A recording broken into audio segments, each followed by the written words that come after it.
హల్లెలూయా, హల్లెలూయా.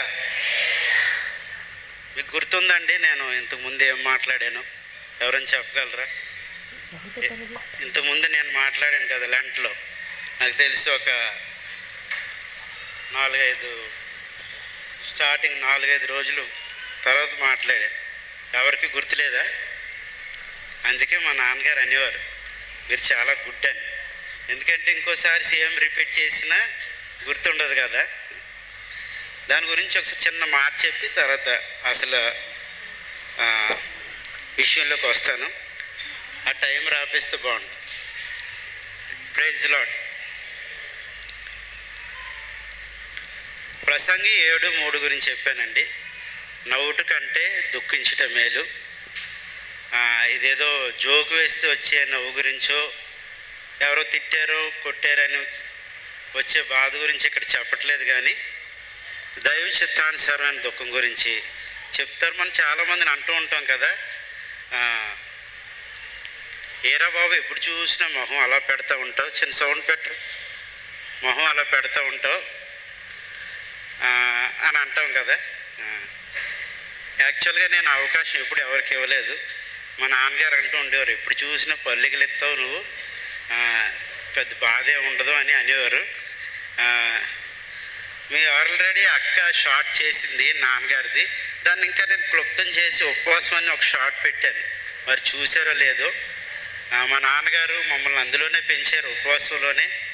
ఈరోజు మేము స్థితిలో ఉన్నామంటే ఆ ఉపవాసమే కారణం. దైవ చిత్తానుసారమైన ఉపవాసం. ఇక్కడ ఒక మాట ఉంటుంది, 1 పేతురు 4:1-1-2. క్రీస్తు శరీరమందు శ్రమను గనుక మీరును అట్టి మనస్సును ఆయుధముగా ధరించుకొనుడి. మరి ఆయన ఎలాగైతే సిలువలో వేయబడ్డాడో, ఆయన సిలువలో వేయబడడం వల్లే మనకు రక్షణ వచ్చిందండి. లేకపోతే మనం ఎప్పటికీ అలాగే ఉండిపోదాం. అలాగే మన జీవితంలో కూడా సిలువ అనుభవం ఉన్నప్పుడు దేవుడు గొప్ప కార్యాలు చేస్తాడండి, ఊహించిన కార్యాలు. అది నా జీవితాల్లో చూశాను.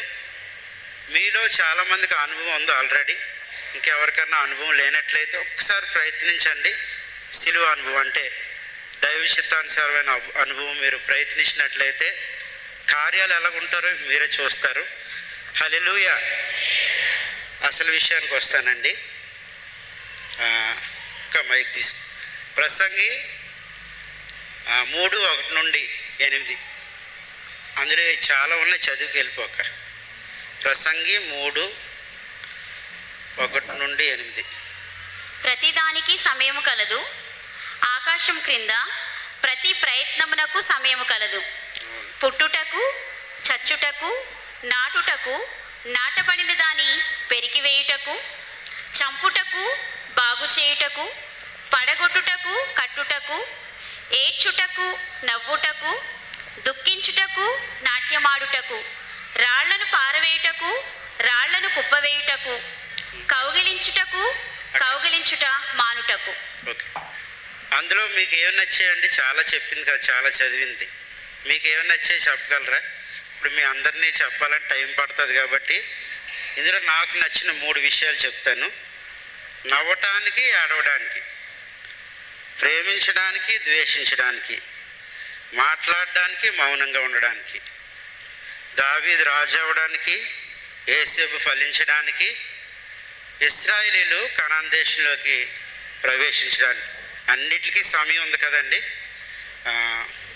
ఆలివ్ ట్రీ అంటే ఆలివ్ ఆయిల్ చాలా కాస్ట్లీదండి. మన హీరో నాగార్జున ఆలివ్ ఆయిల్ వాడతాడంట. అతని సౌందర్యంకి దాని రహస్యం అదేనంట. అది లీటరు దగ్గర 2,000 ఎంత ఉంటుందంట. కానీ ఆ చెట్టు పెరగడానికి ఎంత సమయం పడుతుందో తెలుసండి? ఇది మా నాన్నగారు మ్యాగజైన్లో రాశారు. 20 సంవత్సరాలు టైం పడుతుంది. సో వెంటనే ఫలింపు రాదు. వెదురు గురించి మీకు తెలుసు కదా. ఇది కూడా మా నాన్నగారు చాలాసార్లు చెప్పారు. 3 సంవత్సరాల వరకు అది వేసింది ఎలాగుందో అలాగే ఉంటుందంటండి. అస్సలు ఎదగదంట. ఒక్కొక్క సమయంలో ఒక బాబు ఇది ఎదగదేమో, చచ్చిపోద్దేమో అని అనుకుంటాం. కానీ 3 సంవత్సరాల తర్వాత అండి ప్రతిరోజు ఫీట్ ఎదుకొని అంత ఆకాశం అంత ఎత్తుకి మా మామూలు ఇంటి దగ్గర ఉండేవన్నమాట చెట్లు. అంత లెక్క ఎదిగిపోతాయంటండి జస్ట్ విత్ ఇన్ డేస్లో. కానీ ఫలింపు దానికి వెంటనే రాదు, చాలా టైం పడుతుంది అనమాట. దావీదు మూడు చెప్పాను కదా, ఏంటి? దావీదు రాజు అవ్వడానికి, యేసేపు ఫలించడానికి, ఇశ్రాయేలు వాగ్దాన దేశంలో ప్రవేశించడం. ఈ మూడిట్లకి చాలా సమయం పట్టింది. దావీదు ఎక్కడో దూరంగా మందను కాసుకుంటున్నాడండి. దేవుడు సమూయేలుని పంపించి, సమూయేలే కదా ప్రవక్త అయిన సమూయేలుని పంపించి అభిషేకించమంటాడు అనమాట. అభిషేకించగానే దావీదు సంకల్పం ఉద్దేశించుకోలేదండి, దేవుడు నన్ను అభిషేకించాడు, ఇంకా నేను రాజు అయిపోయానని. ఇదే స్టేజ్ మీద మా నాన్నగారు చనిపోయాక మెమోరియల్ రోజు నాకు అభిషేకం చేశారండి. ఆ రోజు మీలో చాలామంది కంగ్రాచులేషన్స్ చెప్తుంటే, అమ్మ నేను పాస్టర్ని అయిపోయాను ఈరోజే అని ఉబలాట పడిపోయాను అనమాట. నేను రియాలిటీలోకి రావడానికి నాకు 3 రోజులు పట్టింది. ఆ నూనె ఆరిపోయింది.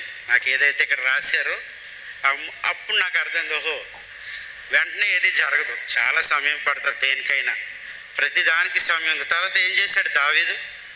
ఆయుధాలు మూసాడండి, సౌలు ఆయుధాలు. సౌలుకి పిచ్చి పట్టేస్తే సితార్ వాయించాడు. 100 మందికి నాయకుడిగా ఉన్నాడు, 1000 మందికి నాయకుడిగా ఉన్నాడు. తర్వాత చెప్పక్క, ఆఫ్టర్ 15 లాంగ్ ఇయర్స్ రాజు అయిపోయాడండి దావీదు. హల్లెలూయా చెప్పండి, హల్లెలూయా. యేసేపు గురించి మీకు తెలుసు కదా, ఎవరు? యాకోబు కుమారుడు. కలలు కనేవాడు అని వెక్కిరించేవారండి యేసేపుని. ఈయన కూడా తిన్నంగా ఉండకుండా అస్తమానికి ఈ కాలం వచ్చింది ఆ కాలం వచ్చిందని వీళ్ళు చెప్పేసరికి వీళ్ళకి కుళ్ళిపోయి ఈయన్ని మట్టి కరిపించేద్దామని మట్టిలోకి తోసారండి. తోసేస్తే ఏదో లక్కీగా దేవుడు మనోడిని తప్పించి ఐగుప్తుకు తరలించాడు అనమాట. తరలించినప్పుడు ఫోన్లో ఇక్కడ ఏదో సేఫ్ అయ్యాను కదా అనుకున్నసరికి అక్కడ ఒక నింద పడిపోయి చెరసాలలో పడిపోయాడు కొన్నాళ్ళు. మొత్తానికి ఒక ప్రధాని స్థాయిలోకి వచ్చాడు. అప్పుడు ఈ అన్నదమ్ముళ్ళు ఐగుప్తు దేశానికి వచ్చినప్పుడు దావీదు ఒక భలే మాట అంటాడండి. ఏమనంటే, మీరు కాదు నన్ను ఇక్కడికి రప్పించింది, దేవుడే నన్ను ఇక్కడికి రప్పించాడు, ముందుగానే నన్ను ఇక్కడ సిద్ధపరిచాడు. చాలా కాలం శ్రమ పడ్డాక ప్రధానిగా ఉన్నాడండి. యేసేపుకి ఎంత ఘనత దక్కించి చెప్తాను చూడండి. అస్థికలు ఉంటాయి కదా, యేసేపు అస్థికలు, అవి వీళ్ళు పట్టుకొని వెళ్ళారండి ఎక్కడికి? వాగ్దాన దేశంలోకి. యాకోబు కూడా ఘనత దక్కిందా? నేను చదివింది యేసేపు గురించి. తీసుకెళ్లారనమాట అస్థికలు. ఎంత టైం పట్టింది? చాలా టైం పట్టిందండి. నెక్స్ట్ ఇశ్రాయేలీలండి. మోషే సీనాయి పర్వతం మీద ప్రార్థన చేస్తున్నాడు అనమాట. ఈరోజు దేవుడు ఏం మాట్లాడతాడంటే, 400 సంవత్సరాలు ఉండి వాళ్ళు ప్రార్థన చేస్తున్నారు, నేను నిదానించి విన్నాను ఆ ప్రార్థనలు అంటున్నాడండి. ఎంత నెమ్మదిగా విన్నాడంట, కంగారు పడిపోలేదంట దేవుడు. సో వెంటనే చేయలేదు. జనరల్గా మనం ఒక పరిస్థితిలో ఉన్నప్పుడు ఇలా వెంటనే మన చేతుల్లోకి ఏమన్నా వచ్చాయి అనుకోండి, అది దాని విలువ మనకు తెలియదు. సమయం పడితేనే మనకు విలువ తెలుస్తుంది. వీళ్ళంతా పోలే, ఇన్నాళ్ళు మేము 400 సంవత్సరాలు చీకట్లో ఉన్నాం, పోలే దేవుడు బయట తప్పించాడు అని అనుకోకుండా బయటకు వచ్చినప్పటి నుండి సనగడమే ఇంకా అలా సనుగుతూనే ఉన్నాడంటండి. అయినప్పటికీ దేవుడు ఎక్కడ విడిచిపెట్టలేదు. వాళ్ళని అలా చనుగుతున్న కొద్ది ప్రేమిస్తున్నాడు. మొత్తానికి 40 రోజులే కదా ప్రయాణం, కానీ 40 రోజులు కాస్త 40 సంవత్సరాలు చేసాడండి. ఈ చెత్త చెదారం స్క్రాప్ ఏదైతే ఉందో వాళ్ళందరూ పోయారు. ఆ వాగ్దాన దేశానికి ఎంటర్ అయ్యేలోడికి వాళ్ళందరినీ తీసాడండి. ఆ మధ్యలో ఎక్కడో మోషే రాత్రి 10 ఆజ్ఞల పలకల కోసం కొండ మీదకి వెళ్ళినప్పుడు మోషే ఎక్కడికి వెళ్ళాడని అడిగితే ఎక్కడికో వెళ్ళాడు అనేసరికి ఇలా కాసేపు కూడా ఆగలేకపోయారండి. 2 దూడలు తయారు చేశారు. అయినప్పటికీ దేవుడు ఎక్స్క్యూజ్ చేశాడు. సమయం అంటే ఇది వేరే సమయం, ఫలింపు ఇది కాదు. వీళ్ళ డ్యూరేషన్, వీళ్ళు చేసిన పనికి యాక్చువల్గా 40 రోజులు వెళ్ళిపోవాలి, కానీ దేవుడు ఏం చేశాడు? 40 సంవత్సరాలు పొడిగించాడు. ప్రతి దానికి సమయం ఉందండి. మనం కంగారు పడుతూ ఉంటాం, ఏం జరగట్లేదు నా జీవితంలో, అన్ని అవమానాలే కదా, నిందలే కదా అని. లేదు, ప్రతి దానికి ఏదో వెనకాల దేవుడు కారణం ఉంటుందండి. మరి మా నాన్నగారు చనిపోయి కూడా చాలా ప్రతికూల పరిస్థితులు ఎదురయ్యండి నాకు. ఎంతంటే చెప్పలేను నేను. స్నేహితుల నుండి, ముఖ్యంగా బంధువుల నుండి అన్నమాట. అవన్నిటికి నేను ఎక్కడ తల ఒగ్గలేదు. ఎందుకంటే ఏమాత్రం నేను ఆవేశపడి ముందడుగు వేస్తే దేవుడు నన్ను క్షమించడండి. నన్ను మౌనంగా ఉండడం నేర్పించాడు. మీ అందరికీ చాలామందికి తెలుసు నాకు ఎంత కోపమో.